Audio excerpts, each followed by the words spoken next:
আসসালামু আলাইকুম রহমতুল্লাহি ওয়া বারাকাতুহু।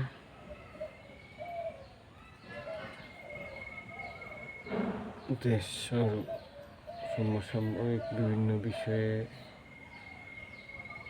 আলোচনা করছিলাম বিশ্ব সমসাময়িক বিভিন্ন বিষয়ে।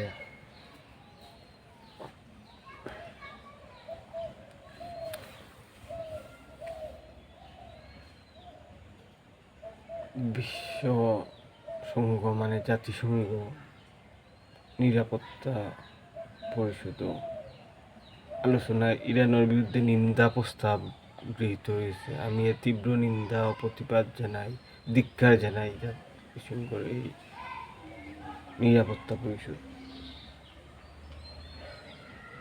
আমেরিকা এবং ইসরায়েল যৌথভাবে ইরানে হামলা করল। ইরান তার আত্মরক্ষামূলক ব্যবস্থা নিল।